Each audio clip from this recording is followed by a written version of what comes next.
Hello, my friends. Video is going to be a little shaky because I'm in the car. Very windblown from walking across the church parking lot. We had quite the storm last night, rather dramatic. So I have bits and pieces of reminder of the storm, which has passed on, but except for the wind. Feels very March-like today. Anyway, thought I'd do a little bit in the car before I go inside. A little bit of challenge recently, and not in a bad way. Roger has started spending more time out on the living room porch, which is good. He tended to be too much inside and in front of the TV, but it takes away the only place of withdrawal, place to go by myself for a little bit, and especially a place that's quiet. And also, as far as videos, the place where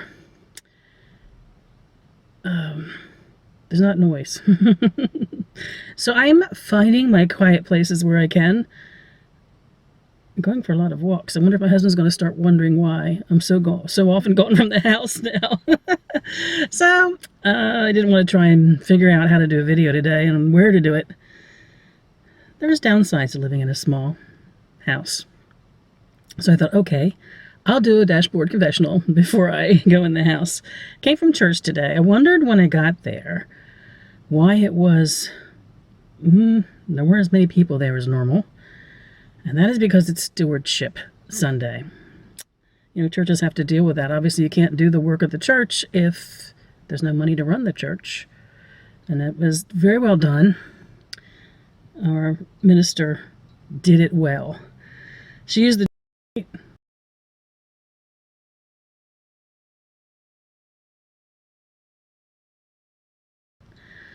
that there's a certain amount of faith in making an offering, a financial offering to a church, and trust that it will be enough to do the business of the church. And then she also spent some time talking about, now that we have a church building, a presence in the community, and we live who we are going out into community, that we end up making a presence and a presence of love in the community. The camera just turned off on me. Holding it at this angle, I think what I'm doing is I'm touching things I shouldn't touch. I love my new camera, the Coolpix, the Nikon Coolpix, except I don't know who designed it. Someone with teeny tiny fingers, I think. All the controls are in one spot on the camera, and there's lots of controls, things I'll never use. And if you go to hit one, you're bound to hit one of the ones you don't want to hit. It's the way it works. So anyway, I was thinking about gratitude and the social responsibilities Unitarians feel to be out and in support of the liberal agenda. Saying liberal agenda, man, that doesn't sound nice, does it? But being out there in support of liberal causes. It was kind of cool. And not too much else. I did take this video for you. The entire time everybody was talking as part of the service, my eyes were drawn out the windows at the front of our church because the wind is still blowing pretty strongly, and the tree out there is just dancing and dancing. So I wanted to take a video of it. It can be distracting sometimes. You find yourself losing yourself out that window. And well, you probably should be listening to what's being shared in the service. I drift sometimes. But it's nice that that's there when you don't really enjoy the service.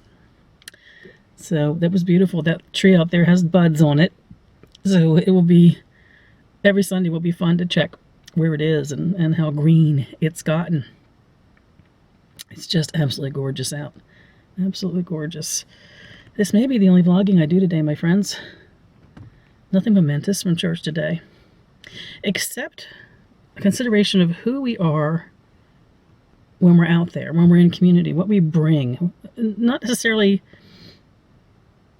from the church outwards, like what the topic was today, but who any of us are when we go out into community. What do we represent? And who are we? My friend Zach did a beautiful rant video recently on some of the interesting behaviors here in the pagan YouTube community at the moment.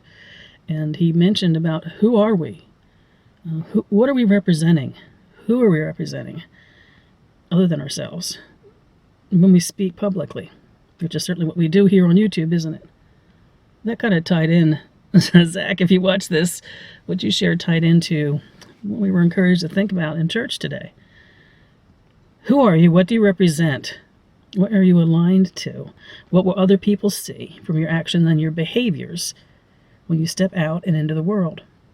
That's probably the only deep pondering I'll take from today's service, and will journal about for myself. It's a beautiful day.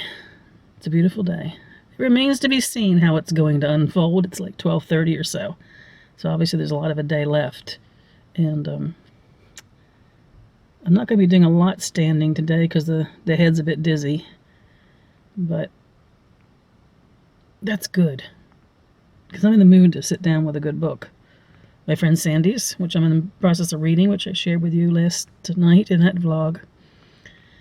And then I think I'll settle down to do some more working on the final arranging and solidifying, and then, the dreaded editing for the elemental balancing book of mine. It'll be a good day. A perfect way to spend a Sunday, if I may say so. I hope Sunday is finding you all in your good place. May it be a good day for all of us.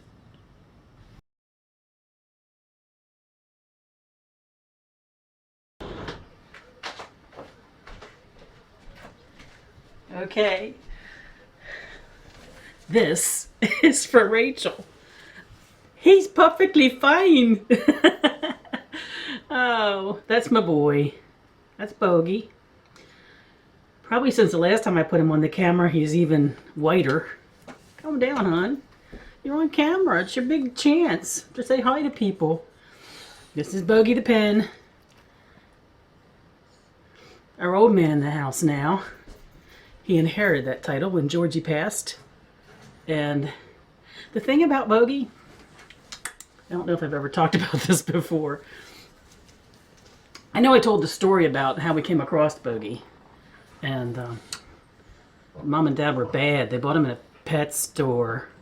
So he probably puppy mill puppy. But I fell in love with his little shit. Anyway. I don't know if this is true of all min pins. I think a couple of people that watch my videos have min pins, have miniature pinchers. And Bogey was a puppy for 6 months. And at the end of the 6 months, like you turned a switch, he turned old. I've had dogs that stayed real puppy-like until the very end of their lives. I think Ernie's going to be like that. It's one of the challenges of living with Ernie, actually. He's jealous because I've got Bogey in my arms. He just went over to Bogey's cage, took out Bogey's bed, and he's got it out in the middle of the floor, and he's chewing on it. That's his silent revenge. So, anyway. Bogey's acted like an old man since he was like 6 months old. You think little dog, you think puppy, and that's how they're going to be, but not necessarily. Every morning we wake up, Bogey's just a little bit grayer. Let's get a close-up of his little face. We love this goofy dog. The only thing frustrating about a Bogey is their barking. Anybody that has a min pin knows about miniature pincher barking. Basically, kind of non-stop. And we tried everything when he was young to break him of the habit. And it reminded us that when we were doing research on puppies, because we were looking for a couple of breeds because of our handicaps, some very specific things in dogs. And one of the things it said about having a min pin is they're fairy doorbells, and very rarely will you have any luck getting them to stop barking. He's very excited today. That's why he's a little nervous, because the wind is still really, really beating at the house from the outside. And this is how min pins always are. They do not miss anything. He's a real sweet dog. He's a real sweet dog. Yes, he is, aren't you? Right, Bogey? Can I have a kiss? For some reason, he kissed my nose, but I'll take it. So there you go, Rachel. Nothing's wrong with Bogey. He's aging. But he's been crotchety since he was 6 months old, so we haven't noticed a big difference in his behaviors. So there you go. And let me go rescue your dog bed from the floor where Ernie is eating it at this point.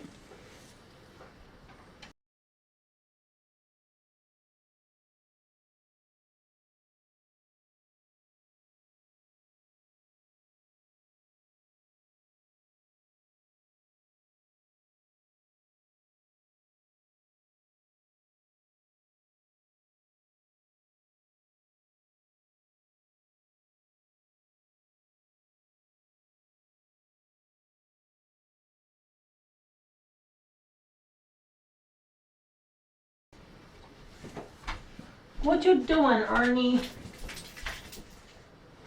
I'll take that.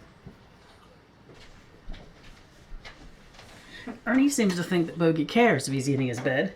You want your FaceTime too? Okay. Oh, he's a little harder to hold up there. Some Ernie time. Yeah. He's so jealous. Ernie's glued to me. So he gets a little...